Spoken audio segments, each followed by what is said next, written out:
Hello, and welcome to Nonprofit Enthusiast Live, the weekly sessions where we talk about all things nonprofit. Whether you're a seasoned nonprofit professional or just getting started in the industry, these lives are for you. Our mission is to provide engaging and informative conversations with experts in the nonprofit world, sharing insights, strategies, and stories that can help you make a difference in your community and beyond. Each episode is centered around a theme for the month. The topics include anything from fundraising and marketing to volunteer management and board development. We'll explore the challenges facing nonprofits today and share practical tips and advice for overcoming them. But Nonprofit Enthusiast Live isn't just about learning. We also want to create a community of like-minded individuals who are passionate about making a positive impact. We want to hear from you and engage in conversations that inspire and motivate us all to do more. So whether you're tuning in during your morning commute, while doing chores around the house, or on a break from your busy workday, we hope you'll find something valuable in each episode of Nonprofit Enthusiast Live. All right, so let's go ahead and get started.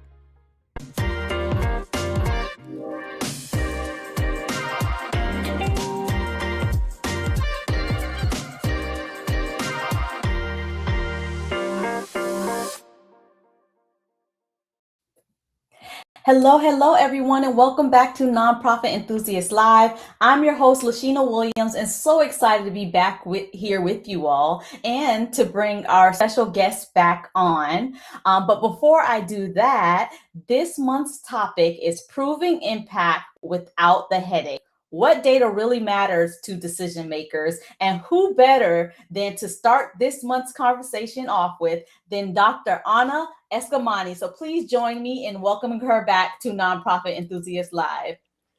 Hi, everyone. Hello. Welcome back. Thank you. It's great to be here. It's nice to see you again, too. Yes, and I know we always have a good conversation, so I'm excited about today's conversation. Oh my God, no, me too. It's also just so wonderful to always be around like-minded people and folks of service, especially in this crazy world we're in right now, where nonprofits are really facing a lot of challenges. It's just always wonderful to get to unpack it and figure out what the best approaches are.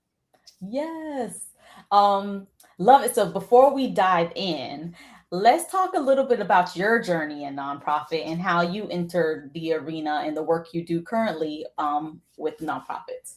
Well, I have to tell you, it's quite cosmetic. I was mentioning to you before we started the recording live, what was that? I had a really busy day today, and I've been kind of bouncing around, and I'm actually landed here at UCF. And I'm at UCF because I have a speaking engagement later this evening, and so wanted to, kind of be as flexible with my schedule and save me time on travel. And UCF is truly where I grew up as a nonprofit professional. In fact, I started getting involved with nonprofits as a UCF student, volunteering with different organizations that specifically center on issues that impact human dignity. So whether it was volunteering at Coalition for the Homeless, where I volunteered at the childcare, daycare facilities provided to residents there, or at Second Harvest Food Bank, helping to organize all the donations they get, to Dress for Success, where we helped women make a tailored transition back to the workforce. And these were all experiences that also helped to complement my academic studies,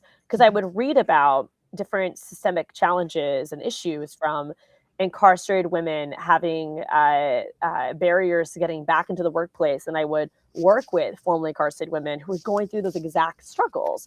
And so kind of seeing this incredible application of my academics in real life, and it opened up my eyes to the important role that nonprofits play in our civil society.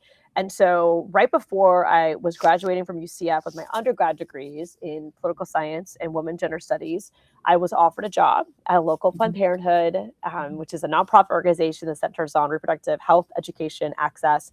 And that began my journey as a nonprofit professional. And in that time frame, went back to UCF, completed my dual master's in public administration, nonprofit management, became a certified nonprofit professional in that time frame. And I started my PhD while, continuing to work full-time in nonprofits. And of course, a lot of that accumulated to me running for office as a nonprofit professional back in 2018. And since then, I've served with grit and grace for 8 years in the Florida legislature, trying to not only be a connector for nonprofits to advocacy and deliver services to lawmakers, but also completed my PhD in public administration back in 2024, and then still work in nonprofits even today. Oh, I love that. And thank you so much for sharing your journey from, studying at UCF. Go Knights, love it, love it. Charge on. Yes, and then entering becoming the representative, and I don't know if you want to share now what's kind of happening as well with you, if you know what I'm talking about. I can. Well, I mentioned that I've served legislature now for 8 years, and that's a very important update because I'm actually termed out 8 years, and so the Florida State Legislature has term limits, so we can only serve in this one role for 8 years. And I had a lot of opportunities to run for something else in that time frame, but I always have had this heart for the state legislature, despite the challenges that it brings, especially as a member of the minority caucus. I've always felt that the Florida House is a people's house, and it's really important to have strong advocates that are people-centric who are in that environment. And those 8 years have also brought me so many relationships and experiences and just new skills, and have prepared me well for my next chapter, which is serving the people of Orlando as the city's next mayor. And so I have filed to run for mayor of Orlando. It's a 2027 election, but we have been knocking on doors, raising money, really working with stakeholders from all walks of life in preparing ourselves for that next chapter. Congratulations. Thank you. It's so kind. Love it. And who better to talk about, because one, having the background in nonprofit work, and then two, also with you currently running for city mayor, you do a lot of the work that us as nonprofits do, right? Raising the funds, getting the support, and excuse me, and all of that. So with that, I'm going to switch over to this month's topic on proving impact without the headache, what data really matters to decision makers. So let's talk a little bit about this. Absolutely. So from the perspective of a policymaker, what types of data actually matter most when evaluating programs or determining where resources should go? So it's a really, really great question. And it makes me think about what's called the APR process in the Florida legislature. So a lot of folks might not know this, but you can apply for state funding through something called the appropriation request. An APR is the acronym for it. What does that mean? What does that entail? So an APR basically requires you to file a funding request with both the House and the Senate. So you have to find a House member willing to file it for you and a Senate member who will do the same. And it kind of operates less like a grant and more like a bill. So basically, you have to answer all these really specific and detailed questions about what you're requesting, how the money be spent, and what would the money's impact be. And I'll get to that point on the data question shortly. And then that member that you're working with shepherds that policy through committees, working with budget chairs to get it into the final draft budget. So as an example, right now, I'm carrying about 8 to 9 projects that are present in both budgets that we're trying to include them in the final budget. And these span from municipal projects, so local governments can also request money from the legislature. And some of it also includes nonprofits that do different direct services. So when you're doing an APR, I mentioned there's like a really tedious form you fill out. And the form is asking for a lot of data. And it breaks it down to different community impact arenas. So we'll ask you questions like, is this funding going to impact the juvenile justice system? Is this going to impact economic development? Is this going to impact workforce? Is this going to impact, et cetera, et cetera, et cetera, et cetera? And so when you are thinking about what data is most helpful to collect to influence decision makers or to apply for a grant and so forth, I think it's really important to think about your impact and how would you measure your impact, and how can you not just have quantitative data, but also qualitative data to complement those numbers with testimonials, with personal stories. And so it really depends on your organization. Let's just use, for an example, you're a healthcare provider. Maybe you're one of our fantastic charity care providers that we have here in Central Florida. So the basic data is going to be how many patients you served, right? Then you might want to go to a more detailed level. How many patients have you served from specific zip codes? How many patients have you served from specific income brackets? Or how many have you served that are currently defined as facing racial disparities? How many are you serving that are able to be healthier and stronger because of the work that you've provided to them, where maybe a chronic issue has been addressed and they're in a healthier mind, body, and spirit at this point because of your influence? How many families have you supported with access to other support programs like housing or job force opportunities? So to think about not just the direct service, but I always encourage nonprofits to think about how are you changing the system? Because I do think that a lot of nonprofits, we operate in the crisis. We're responding to the need. What data can you collect that is thinking more long term, that you are actually alleviating the need over time? And so those are the types of big questions that, as a nonprofit professional, I would ask to think about, where have I actually shifted patterns, right? Mm-hmm. I'll give you another example. So I'm the executive director of a voter registration organization called People Power for Florida. This is a nonprofit that I helped to start 5 years ago. I do not take a salary. It's just a passion project of mine, but I have full-time staff that work at PPFF, and I fundraise for it, and et cetera, et cetera. So obviously our clearest data point is how many people we register to vote, right? Mm-hmm. But then we break it down and we say, well, how many first-time people have registered to vote? Because sometimes we're updating an address or it's someone who moved to Florida for the first time. So how many first-time voters? Like, this person has never voted before until we got to connect with them. And then to actually follow them and say, how many people did we not only register, but they actually voted? Like, that's like, it's one thing to say I register, but they never vote. It's something else to say I registered you and then you voted. And so that's the kind of data that folks should think about, is not just the immediate kind of easy data to collect, but how do you tell the big picture story? And then, of course, if you can complement that with personal testimony, it just adds a beautiful illustration to the numbers. Oh, that was well put. I love that, in the sense of because you really answered that question as to if your organization getting ready to, let's say, meet with a policymaker or submit an application or something like that. Not only just putting that quantitative data in there, but having the qualitative, like plus qualitative. If I was to create an infographic, and then plus that telling of that story to really drive it home and for people to be able to understand. So absolutely love that. So let's talk about that APR process for an organization, whether it's small or mid-sized organization, getting ready to enter that process. They found a representative or a House and Senate representative to be able to submit on their behalf. What expectations would you say, or what should they be doing in that process? How can they help get that bill passed? That's another great question. Relationships matter here, right? So, and this is actually the perfect time to start those conversations for the next legislative session. So, to give folks a little bit more context here, Florida has a part-time legislature that convenes for 60 days a year.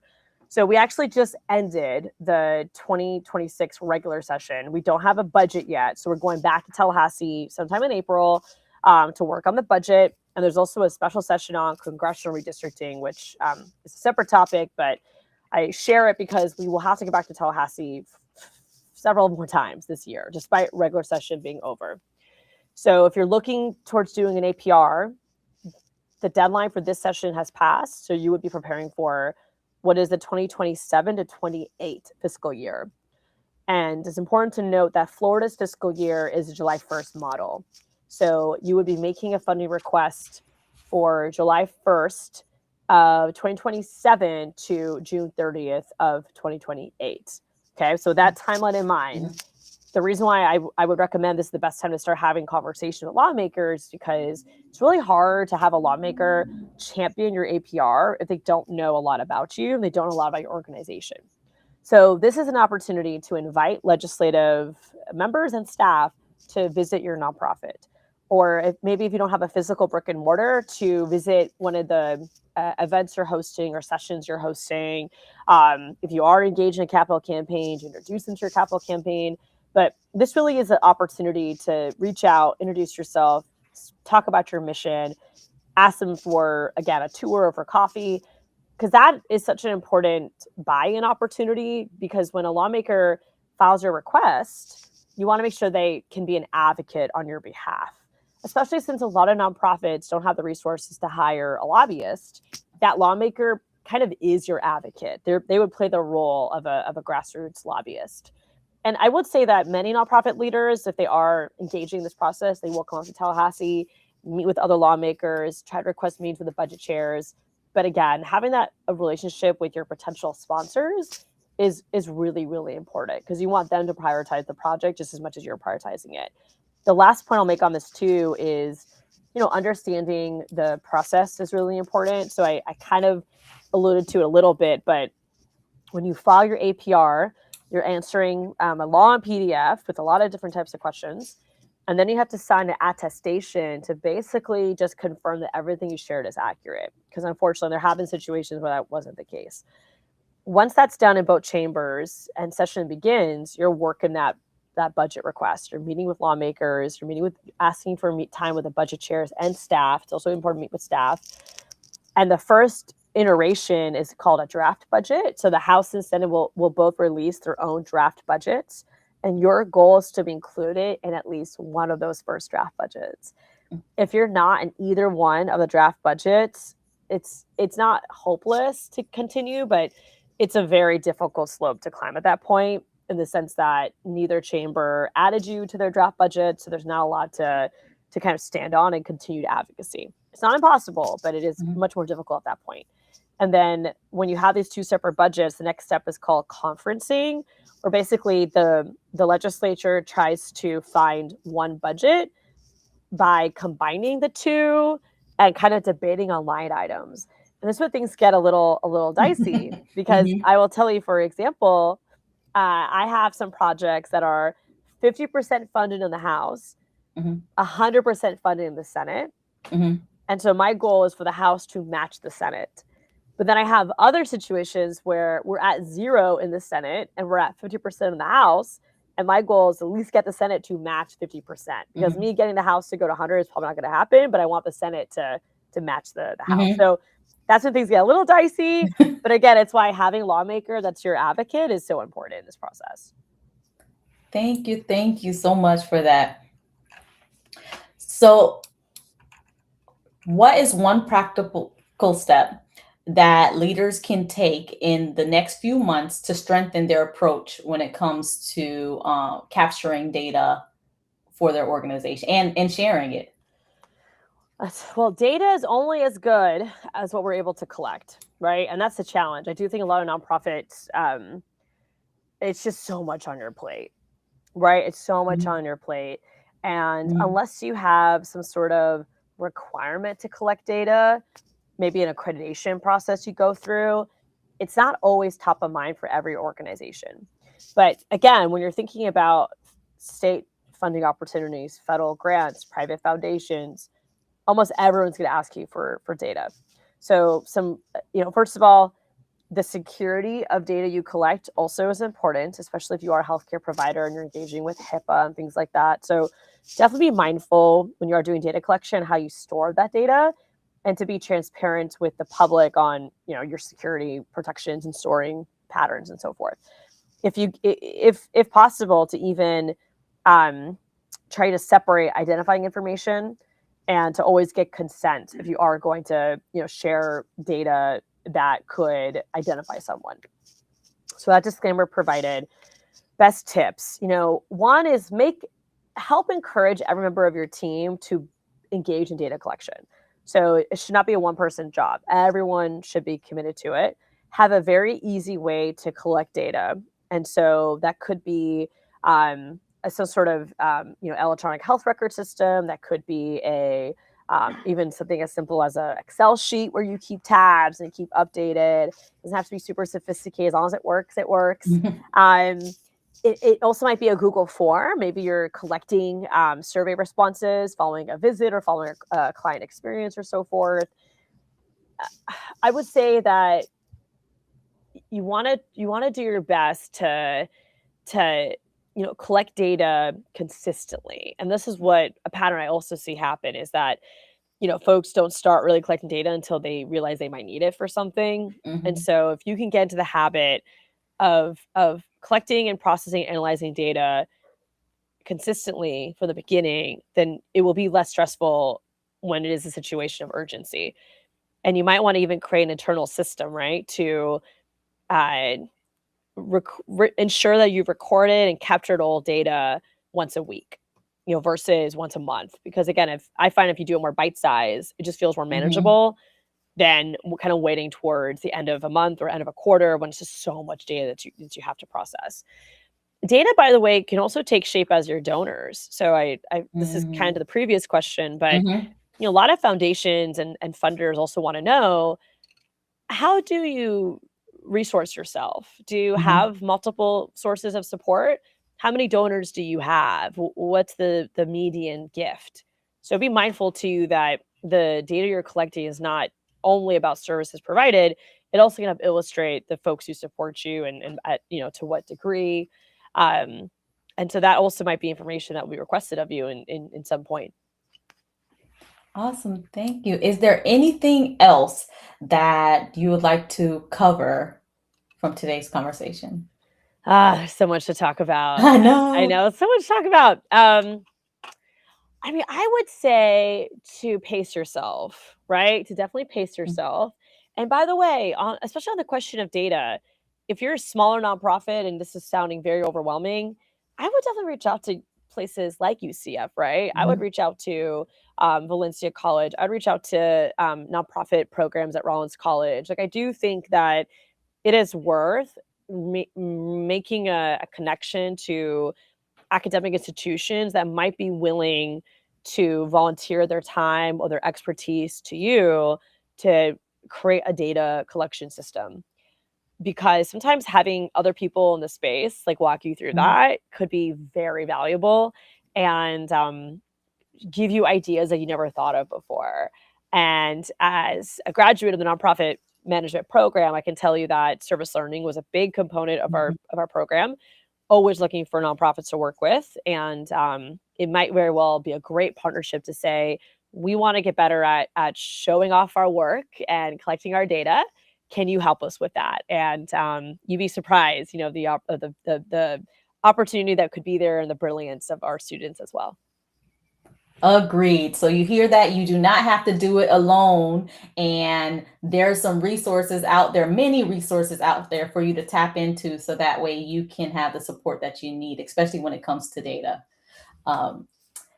Well, thank you so much. So let us know, how can we keep in touch with you? Oh, I always love that question. We try to be as easy as possible to get connected with. And obviously we're very involved in the community, but if you're looking for a direct contact, feel free to email me anytime. My State House email is anna.eskamani@flhouse.gov. But of course, that email will be inactive starting in November of this year. And so if you want to keep in touch with me past my term legislature, anna@annaforflorida.com will continue to be active. And that's also our Instagram handle. Our social media handle is @AnnaForFlorida. So definitely keep in touch with us there at all times.